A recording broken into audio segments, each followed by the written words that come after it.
We're back with Chip Beauvais, designer of Smoke and Mirrors, Universal Rule, and Chroma Cubes. Welcome to Design Diary, the podcast where you get to look inside my board game design notebook as well as what's going on inside my head. We look at a new word each day from the sense of mechanics, tone, theme, or inspiration for a full game. Today's word is Popinjay, a strutting, supercilious person, which is a term I've never heard spoken, at least. Have you ever heard the term Popinjay? I don't think I have, but it seems to me like I might have read it somewhere, either in, like an old Victorian novel, or more likely something that's supposed to be a parody of a Victorian novel. Yeah, that makes perfect sense. So it's a great word. If you don't know, but I would have said it in the very intro, but this is Chip Beauvais. So Chip, you know the word, you've heard the word, you've seen it in a parody of a Victorian parody. Where do you take that from a design perspective? So my first thought is Popinjay. It seems like it has to be a game about ostentatious birds. Very interesting. So the experience that you're trying to create, that you want to have, that you want the players of this game to have, is one of pride. So you're sort of taking the aha, I won moment of the game and really building everything towards that. Now, what's interesting, of course, is pride is one of the 7 deadly sins. That is interesting.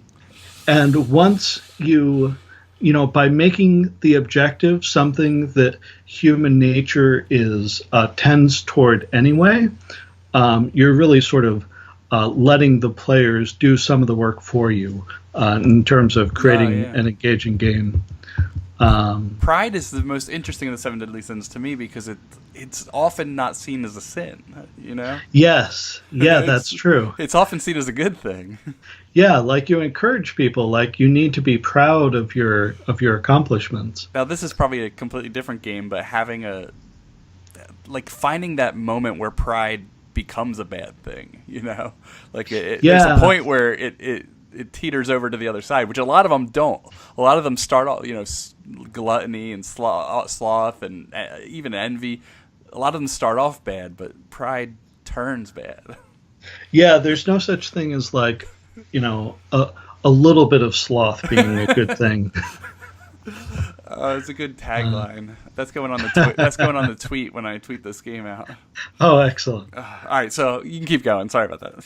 So, and it's interesting because one of the games that I've been playing a lot recently is Fox in the Forest, and it's a 2-player trick-taking game where you're trying to take a certain amount of tricks, but not too many tricks.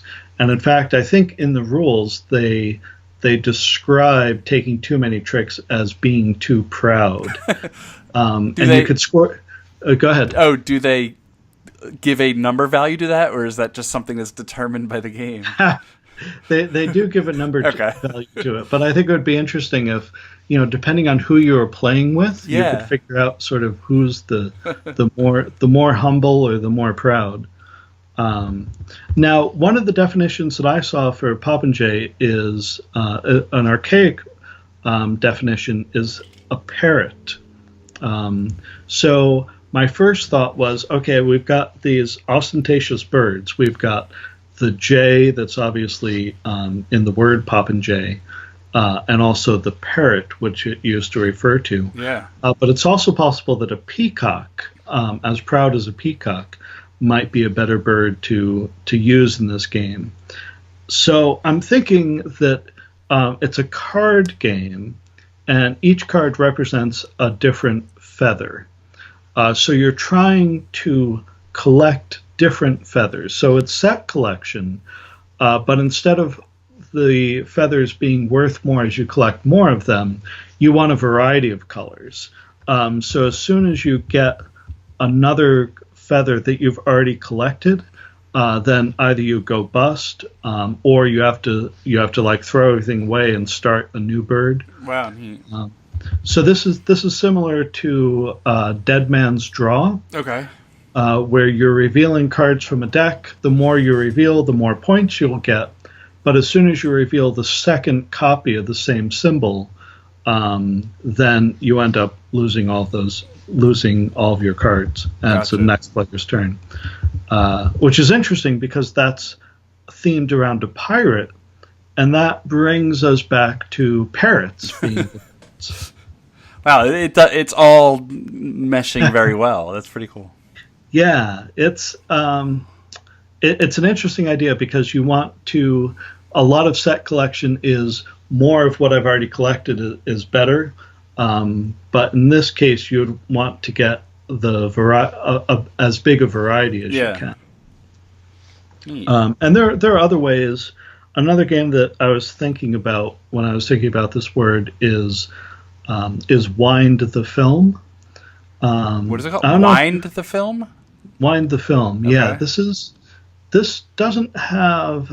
This is a game from Japan. It doesn't have a really wide distribution, but it's sort of a combination of Bonanza, because you have to play the cards from your hand in a certain order, and Lost Cities, because as you're playing the cards, they're numeric, and you have to be either increasing or decreasing in value. Yeah. So you have to play them in a particular order, and you can, when you're collecting cards into your hand, you can choose how many cards to pick up, but they have to. There are restrictions about which group of cards you can get. So anything where you're trying to select specific cards, and you know that your opponent is as well. That sort of thing would be interesting because you could take a whole bunch of cards, but if they're not all different, then they're not going to advance your score. Gotcha. That's neat. So I have a second idea, so completely different from the first. Which is a theme this week. Yes. I like to sort of come up with a lot of different ideas and then see which ones have promise. I do too. I do the same. So, to channel Crystal Pisano from the board game Blitz, the etymology of this word derives from a different word, and I think it's a word in Arabic, maybe. And the last syllable was changed to the word jay, because of the association with the bird. Okay. So, to me, there are a lot of interesting things about how language evolves. So, for example, there are these things called acorns, which are not acorns, but someone misheard the word acorn, looked at an acorn and said, oh, that kind of looks like an egg. Yes. So they thought the word was eggcorn. So, do you want to give everybody your information on how they can contact you and catch up with all things flying sheep? Sure, absolutely. So the easiest way to reach out to me is on Twitter. I am at _flying sheep. That's THE, the underscore symbol, FLYINGSHEEP. Awesome. All right, cool. Thanks, Chip. We'll see you guys around. My pleasure. See you next time. Out of use. Exactly. Yeah, champing at the bit is not to say correct, because these things change over time, but that was sort of the original. Wow. This actually reminds me, I was reading a book. It was one of the last books by Oliver Sacks. Let me see if I can get the River of Consciousness. Okay. And in one of the chapters, he talks about how he's losing his hearing. And what's interesting is that he doesn't recognize that he mishears things, even though he knows that he's losing his hearing. So his brain will come up with all of these interesting rationalizations for what he misheard, but he never stops to think, oh, I didn't hear that correctly. So, for example, one of his friends, he was surprised to learn one of his friends was going to choir practice. And he thought, well, that's really interesting. I didn't know that she sang. And so later, he goes to her and says, so how was choir practice? And she said, what are you talking about? I went to the chiropractor. That's good. So the whole chapter is really excellent. Like there's a lot of humor in this. So anyways, so to get back to the game, there's a game called Witness where players whisper information to each other. Okay. And the challenge of the game is that it's getting back to sort of hidden information. The challenge is to communicate clearly to other players. I mean, you can even sort of, this isn't a new idea. You could look at like just the game Telephone, or Telestrations, and the humor in seeing how things change as you go. So the idea that Popinjay was actually a different word, and we changed it to match this idea of a brightly colored bird that goes along with the definition. I think that there's a possibility of sort of creating a very social, fun game using the way that words change as we use them. I think that's neat, and we did a game called Starship Babel, and it was a little tiny Board Game of the Month Club game, and it was where you had to communicate with other players with only this one card, and it was nobody knew the same language on this ship. You're all aliens. It was actually a Pocket Universe game, and which is same as your Universal Rule, and all the aliens spoke different languages, and you had this one card, and you were able to say only one word during your turn to express the information that you need to express to your other to the other aliens. It was the shared language that you all knew, and it made me think of that for a second, what you just said. But it made me think of another game that would kind of take that same concept, and I'm thinking like instead of it being a social game, something that's like a broader, bigger, even let's just say like a big space game, and over time this language is changing, and you get to modify the language. And my thought that while you were saying this was that the language is the rules of the game. So over ages, these words shift a little bit, which would also shift the way the gameplay is a little bit. That was just the instant thought that came to my head. And for some reason, I guess it's the Pocket Universe connection, it brought me back to the Starship Babel, or Babel. I call it Babel. I think I pronounce it Babel as well. It reminds me a little bit of there's a mobile app game. I can't remember what it is, but you're like shouting commands to each other. Oh yeah, and there's the Space Team. That's Space one Team. of them. Yeah, that's it exactly. I have a board game version of that.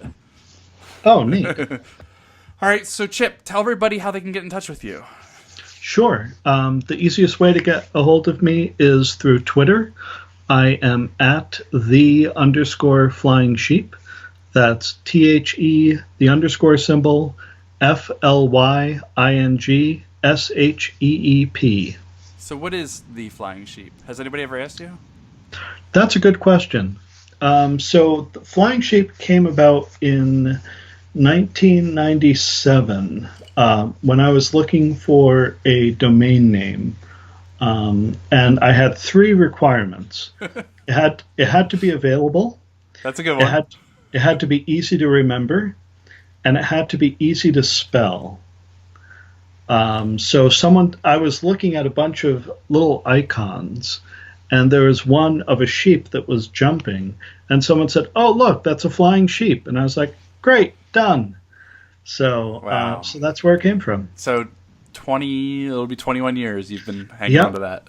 That's right. Well, we're 18 years into me getting buttonshy.com and stuck with it now. So awesome. So you can't forget it. You can spell it. That's true. Yeah, Buttonshy would have, it's a I was talking about the flying sheep, but yeah. Oh. If there was like a red embarrassed button that I had seen like right after that sheep, then, you might have had to pick a different name for your company. You would have beat me to it. Awesome. Well, thank you, Chip. It was good having you. Good talking to you. My pleasure. This was a lot of fun. Awesome.